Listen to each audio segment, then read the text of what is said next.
Captain's Log, August 8th, 2025. Hello, I'm Captain Vile. Good on you, you've made it to Friday. Now, for those of you who have been listening to the consecutive shows, the recent ones, how many shows has old Captain Vile gone on about, I should really write something down for next show, before winging it for the entire session? By my count, off the top of my head, as I'm recording this right now, free. I could be wrong, but I believe it's free. Well, I did. And funny enough, just my luck, huh? Just what would happen to me if I was like playing a game and spent like 5 minutes trying to unlock a door by finding a specific key, and then on the other side of the door, like an enemy blows up or something, and the door is unlocked as soon as I pick up the key. So I didn't have to do that anyway. I had a dream on, I want to say, Wednesday? And I've remembered all of it. I remembered every single thing. I wrote it all down. So I don't even need them. I have 2 talking points prepared that I will say if we still have time, because it's a long dream. But I have been, and I do look forward to all of these shows, but this one, I've been, ooh, is it Friday yet? Ooh, is it Friday? Can I tell the dream yet? Because it's a good dream. I enjoyed it. But first, what did Captain watch this week? Another update to that. I have found, Violence Rejoice, I have found a new piracy site in which I can watch movies for free because I don't want to pay for them. That's not even like a just, oh wait, art is art, you should be able to have access to it. No, I just want free stuff. I don't want to pay for things. You guys can pay for things, but I don't want to. Anyway, I found a new site, so I can probably go back to watching a movie a week on my backlog. But it was this week.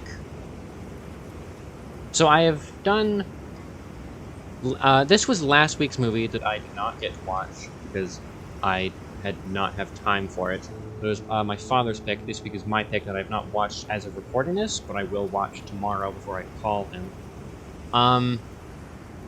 So I picked Village of the Damned, but he picked The Big Sleep, which I watched. Funny story with watching Big Sleep. So it's on a Google Drive. He has a bunch of movies saved up that can watch whenever he wants, and I have access to that. And this was his pick. But it's a movie from the 1940s, and this is not a complaint, but it was in 144p, so it was very compressed. The audio was fine, but visually, you can make out what's going on, but for the close details, like if someone is holding something, or if anything is written down is shown, it's almost impossible to make it out. But that added to the film, because it's a noir. It's a mystery. That made it more of a mystery. You had to, and also, The Big Sleep itself, I'll read out my review of it, but you gotta pay attention to this movie. This is a movie that if you struggle to pay attention to, I would recommend you have a pen and paper with you before you watch it. And you write down characters' names and like what they do. Anyway, I gave it 4 stars. Not that hard to follow, but you certainly have to pay attention not to get lost, especially with how long it is at times. I wasn't expecting it to be funny, but when it had jokes, they all landed. So I did like it. But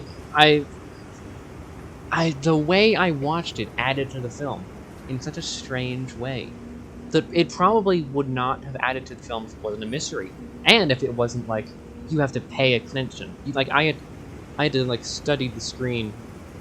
Like, I'm making it sound much worse than it was. This is like, oh, it's a little blurry, or it's a little pixelated. All spoiled with 1080p. I've been born into an amazing age of being able to watch movies. The movies themselves can be alright at times. Some of them stand out, some of them are really, really awful. But, like, the method of which you watch them, I've never seen the evolution. I was born into, like, I think I made a lecture about this in class, where it's like, HD is a moving goalpost. It was HD or 4K. I think it was HD, but that's a moving goalpost. That has changed over the years. But I think since I have been alive, I could be entirely wrong about this, I've not looked into it, but since I have been alive, HD has been the same thing. Could be wrong, but I'm pretty sure. Anyway, I find that interesting. But I enjoyed the movie. Next Captain's Log, I'll have... I also want to watch, since I've done the review, I want to watch Weapons and Superman. So, maybe next show is just going to be me talking about those movies for the whole thing. But this thing, I'm talking about my dream. Wrote it all down. Shall I do the... I'll go for it. This doesn't affect the dream that much. But every time I dream, I found out I am the odd one out because I do not dream as myself. I dream as a fictional character that I create for the purpose of that dream. I have fake memories. I wake up, and I'm Sawyer Etienne again. I am not whoever I dreamt as. But in that dream, I think I am. It's not excuse me, sorry about that. I, Sawyer Etienne, I'm like, oh, I'm an astronaut or something. No, I am Lex Tanner, spaceman, in the year 4960. And then I wake up, and actually, I'm Sawyer Etienne again. But I have fake memories of being Lex Tanner. It's a very odd thing. But I dreamt that I was a pirate captain, and tales of, like, gradually upgrading my boat, because this is part of it. I had a dream where I was a pirate captain leading a crew, but I had taken a bet that my ship could survive anything. So, this guy, wanting to prove me wrong, hires Davy Jones from the Pirates of the Caribbean movies. Like octopus face, crab claw, crab leg, and all. That Davy Jones to sink my ship, which was a brigantine. For the uninformed, that is a 2-masted ship. So, he's been hired to not kill me, but like, I would presumably die in the process. He's been hired to sink my ship, so that whoever this person is, who I never find out was, I remember making the bet with someone that I bet my ship will never sink in, like, a day or something. Like, I bet you that over a 24-hour period, nothing will be able to sink my ship or something. Whatever. That's not important. So Davy Jones' method of running, he had 2 methods that he did at the same time. He was charging at my ship with his, which I think is called the Flying Dutchman. Could be wrong. But he was going to ram into my ship to do immense damage to it and sink it. And he'd also sent the Kraken after my ship. So, to counteract both of these, I had steered the ship to a small island, so that my ship was in shallow enough water that it could, like, circle the island and not get, like, marooned or, like, beached. But also, so that the water was shallow enough so that the Kraken could not reach us from the deeper part of the water where it needed to be in. I don't know how this negated Davy Jones from ramming into me, but it did in the dream. So, the Kraken still could attack me and my crew, and it did so. It just couldn't attack the ship. So it was sending smaller tentacles to reach out and eat my crew members, because the tentacles had, like, mouths on them. It was like a combination of the Sea of Thieves Kraken and the Kraken from the movies. Like, the ends of the Krakens were like a jaw that split into 3 mouths. Or it was like I'm trying to think of a good equivalent. I don't know, if you put, like, your thumb... If you put all your fingers together, and then your thumb, and make, like, a mouth, and then you have your index finger and middle finger as a mouth, and then your ring finger and pinky finger, it opens up like that, with, like, free things. Is what the end of the tentacles look like. Okay, reading through it again.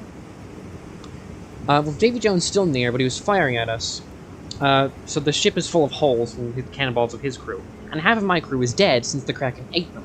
So I order all living crew members to go below deck and patch the holes, since we were in shallow enough water that the holes were not a problem, but if we sailed out to deeper waters where the waves were rusher, so the water just splashing in would be able to get into the ship and sink us eventually. So we were basically stuck in this level of water until we patched the ship. But one of us had to stay aboard. All my crew members were down patching, and I was at the top deck with the cannons, dealing with the Kraken and Davy Jones. So I was lighting... Okay, I'm getting ahead of myself. I was still being attacked by the Kraken, so I was jumping and, like, weaving through, like, tentacles trying to kill me. But in order to get Davy Jones to stop firing at us, I had to fire back at him. But I didn't have time because the Kraken was attacking me. So I just lit every cannon's fuse at once, so that, I was firing at every angle. So at least one of them had to hit him, eventually. And I just kept doing that. I kept, like... I don't know, it was like video game logic where lighting the fuse fires it instead of, like, putting gunpowder, putting cannonball, aiming, and then fire. Like, I just lit the fuse and the fuse reappeared with a cannonball in it. Magic, I don't know, whatever. Not important. I didn't question, I was busy trying to survive. But I kept firing. I don't believe any of them hit him. I'm trying to just find my place where I was reading, because I'm ad-libbing and, like, reading from kind of like a set thing here. Fired every direction. Davy, who was not... He was in deeper water than us. He was circling us as we were circling the island. Or he was doing a larger circle of the island that we were circling. So he was in deeper water. So if he was hit by a cannonball, it would be a problem for him, but would not for us. I remember I had to jump over, and then as soon as I jumped over, I had to land and slide under a tentacle, so I jumped and then slid. And then I was running towards the bow of the ship. But I had, like... I was hanging above the water, so I had jumped off the bow of the ship, but grabbed the rigging, so I was above the water holding onto a rope. And in the water were, like, smaller, not on the ship attacking me, but in the water, so I couldn't have jumped into the water to avoid the Kraken. Smaller tentacles, still with the, like, tri-jaw, I don't know how to describe it. Like, trying to grab me, like a pit of snakes, until I climbed back up to light the cannons all again. Someone came out from the lower deck to say we could sail again, and since I had patched all the holes, but as soon as they did, the Kraken lurched out of the water in, like, a final Hail Mary to try and get the ship, and it destroyed one of the masts, so we only had one to sail with. This was better than nothing, since we couldn't stay near the island for long, so we just sailed away with Davy Jones and the Kraken after us, throwing things overboard behind us to slow them down like barrels and chairs until we reached a city that we could sail through. Like, actually sail through. It was like Venice, with canals, but it was really fancy. So, it had gas lighting like it was the Victorian era, and really tall bridges going over the canals, so you could just walk over the ships as they were sailing through. It didn't have to have, like, a drawbridge. They were just, like, 50 feet tall or something. I don't know how the citizens dealt with that, but I guess they did. They would not let Davy Jones in since he was uncouth, and they would not let the Kraken in since it was a goddamn monster. So we were safe for the time being. So our ship is full of patched holes and missing a mast, but it's not gonna sink. As we sailed through the canal city, it got more and more industrial and less made of wood. No more gas lighting. So it began to be made of concrete, and the people wore more modern clothes, and the canal got wider and wider as it went on, until it became a lake with a city on either side, And then eventually there was like a modern yacht going the other way that we were coming. So it gone where we had just come from. And it was heading to where the city was made of wood. So it was heading, like it was going back in time as we were going forward. It wasn't actually like a time portal city. It was just like it gradually got more, I don't know, advanced as it went on. I don't know why. That was never explained. But apparently, you can only go that way. You can only go the way that the yacht was going when we were going the opposite direction. We were basically going upriver, except there was no current. This might be a really long episode, because I'm not done. So, the other two talking points are going to have to wait. Anyway, you can only go the way that me and my crew were sailing away from. But they didn't tell us that. There was no signage. We found out because a dinghy had come up and, like, with a megaphone, ordered us to get off the boat. And, like, me and my crew had to go off of the, like, climb down to where the dinghy is. And then a helicopter with a crane attached to it shows up and attaches to my boat. And it gets airlifted out of the lake and into, like, an impound lot. I'm informed where it's being taken. But as it's doing this, the broken mast, like, that we couldn't sail with, falls off and into the water. So it's just floating back the way we came where the yacht was going.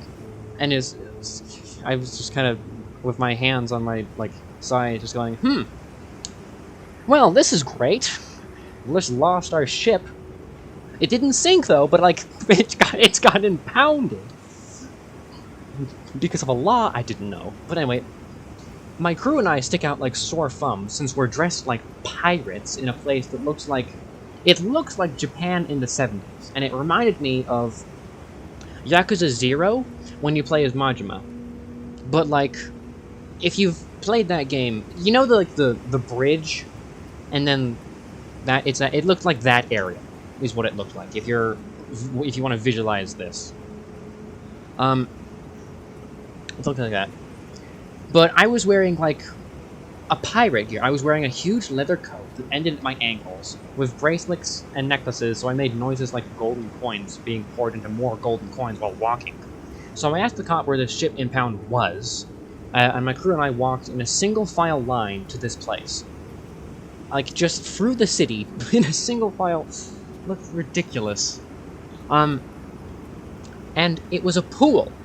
The ship impound, was a pool. And I don't mean like it was a massive body of water. It was like a water park, kind of like a place that had multiple bodies of water. It was a huge indoor pool, and that, like they have at the or it was. I'm getting ahead of myself, so I'm gonna drop this description and think of a new one. I'm not even going like a weird aspect. It was a mega structure too. So we go inside through like glass doors, like you would see at a convenience store that automatically open and have like a ding dong. And the floor is tiled like that of a pool, and the walls are tiled, and I can't see the ceiling. I don't remember looking at the building from the outside when we looked up, so I have no idea how tall it is. But I look up, and there's like a dark void. There is no ceiling to this place. Like, if you look at the walls and then gradually tilt your head up, the wall gets eaten by this, like, shadow. But it's floor and wall, all made of pool tiles.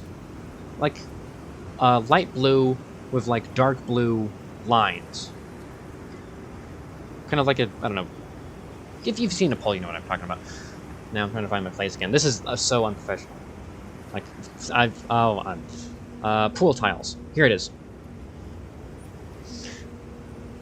It was a huge indoor pool like they have at the Olympics, except it's like 20 pools in this giant pool-tiled megastructure that I can't see the roof of, so it's weirdly tall, I guess for the helicopter, so they can get the ship in and out. But the walls are made of pool tiles. So we go up to this desk that is not connected to anything. There's just a desk that, like, pops out of the ground. There's no office. There's just a guy behind this desk that is also made of tiles. Like, it's got a wooden top of the desk, but it seemed like the ground, like, shifts up. Like, it curved and then became, like, I don't know, like a 90 degrees. Whatever. It was so weird. There's this guy behind the desk in a blue polo with a dark blue ship on the corner of it. And he's in tan pants, and he sighs when he sees me and my crew walk in. Like we're a group of school kids on a field trip where our teacher was kidnapped or something. And he mutters, "Pirates," under his breath like it's a slur or something, while walking me and my crew to the ship. We walk past dozens of empty pools, like my ship is the only one that's been taken here. And I can't see past 5 pools before it gets pitch black, because as we walk, lights in front of us turn on and lights behind us turn off. And if you looked at the lights, they were just hanging from the ceiling, but like you didn't see where the wire came from. Again, they were swallowed by like a void. So it's just like these floating wires. We finally get to our ship, and it's halfway in the water, since for whatever reason they put our ship in the one pool that has both a deep and shallow end. So it's resting on the ramp that bridges the 2 depths of the water, with half of it sticking out, and like the bow is pointing towards the ceiling that you can't see. It looked ridiculous. But it didn't sink. It had survived everything, and I had won the bet. I don't remember who I even made the bet with, or if there was a prize, but I was so happy that I just cheered. Like the guy was annoyed at this. Like me cheering. Like, yeah, you can't sink the Inquisitive Voyager. Or something. No. I cheered. Right, this is the other part of it. My crew and I were so happy that we cheered, and we, like, cheered while walking away from the boat. We were walking out to go celebrate. So we left the ship there. We just, like, walked out of the impound lot, like, pumping our arms in the air, as this disgruntled employee watches us walk away from what we had him bring us to. Next part of it, let me see. Yes. We went to a bar to celebrate. I don't remember the celebration. I remember heading to a bar, and, then I remember waking up on a table, because, like, in the dream we had, like, gotten drunk, but, like, it was framed like a movie. Like, let's go to a bar, and then you wake up. And then I had to be told what happened the previous night, but I'll get to that in a second. I don't remember the celebration, but I remember waking up on a table with a waitress telling me I had lost the bet to pay up. I don't remember what I'd bet. I do not remember what bet I'd made with her. And all of my crew was missing. I asked her where they went, and they said that they had gone to borrow a helicopter to get my ship out of the lot. Like, all of them. All of my crew had gone to get this one helicopter. It was like my crew was made up of 15 people, but were one henchman. Like, all 15 of them could only be doing the same thing, the same way, at the same time. Anyway, while I'm processing where my crew is, this pink creature, I vaguely remember what it looked like, but it was like a unicorn, but there was something wrong with it. It was vaguely humanoid, and I don't mean like a centaur. I mean, like, it was like Pan. You know the goat creature, Pan? But it was like a unicorn version of that. But it was not... It was pink all over. It was not like he had like a human torso and then like bipedal horse legs. Oh, it was such a strange creature. He had like black beady eyes, human hands, and then like horse legs, 2 of them. And like a combination horse and human face. But he did not have a nose. Disgusting thing. But the waitress did not react to him being there.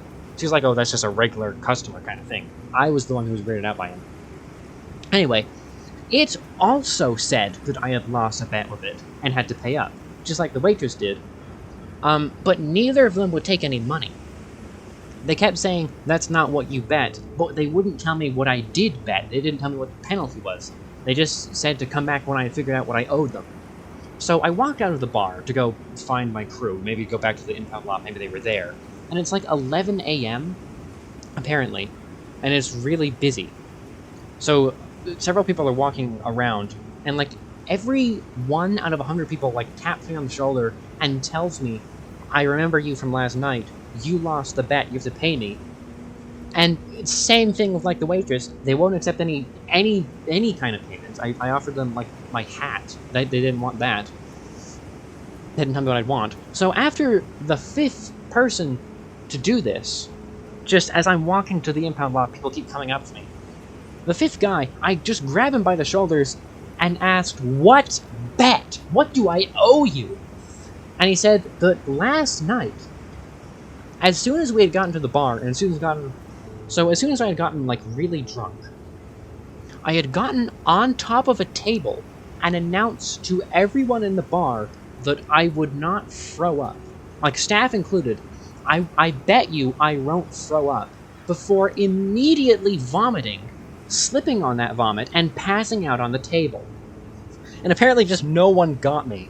No one like took me anywhere. They just left me on the table and I woke up there. I had never said what the penalty was for losing before passing out. So I owed everyone in this bar something, but none of them knew what it was. But they had like, "Well, you made the bet, you have to decide what it is." But like, you can't make it now, you lost it, that would be cheating. So I was stuck in this like limbo, and it was like, it was some kind of like situation that Franz Kafka would have come up with in the middle of a night, and then frantically write it down, and then go back to sleep, and then in the morning he'd look at what he wrote and be like, "Well, this is a stupid idea." But I like owed people something that doesn't exist, or could never exist, because I didn't bet anything. And I woke up immediately after I had realized this. Immediately. Like, I'll never be able to pay this back, because there's nothing to pay, but they're owed something. I'm stuck in this weird limbo.